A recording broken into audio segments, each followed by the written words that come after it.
Orphans, smile and be happy, for today we talk about the joy of the Lord. Hi friends, this is Psalm 90 verse 14.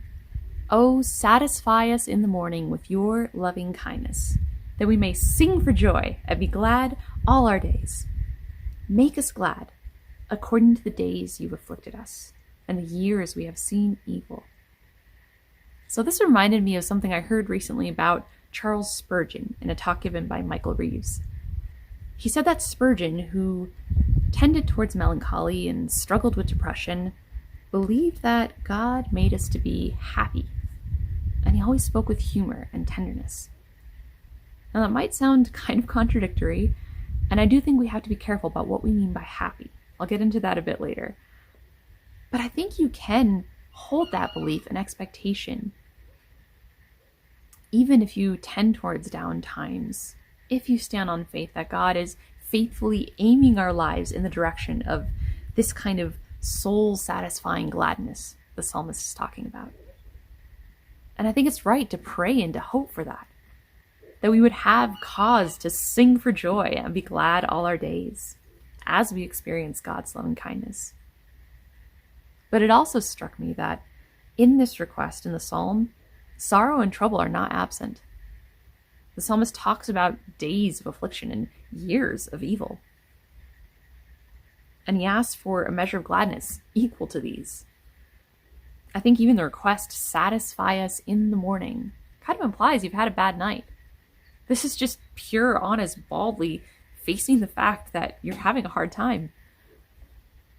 But wrestling with that before God, as the Psalms often do, brings you inevitably to this hope that his mercies are new every morning. And he is able to satisfy us with joy that outstrips all our suffering. And that gladness that comes after sorrow is just that much sweeter. See, this is a happiness that's more than just base pleasure. It's more than just satisfying surface level cravings. This happiness is relief and assurance and reason to be secure. Oh, satisfy us in the morning with your loving kindness, that we may sing for joy and be glad all our days. That's a valid thing to ask for.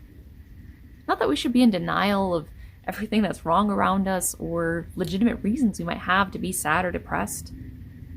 See, it's not just forcing a grin and putting on a happy face. Not being like Chris Traeger on Parks and Recreation. That is literally the wrong way to react to things. Sometimes mourning is the right reaction, as long as we don't let it bring us down to despair. Because the hope that God gives us, this kind of gladness that's comes of hoping in a God whose joy is stronger than any sorrow, whose goodness is greater than any evil, who gives gladness in greater measure than all our trouble. And he invites us to come to him through Jesus and share in all this as his beloved children. Our hope is not a life without suffering, but our hope is that he'll bring us through the dark night and satisfy us in the morning with the deepest, burst into song, never not glad kind of joy. Go in peace, walk in love.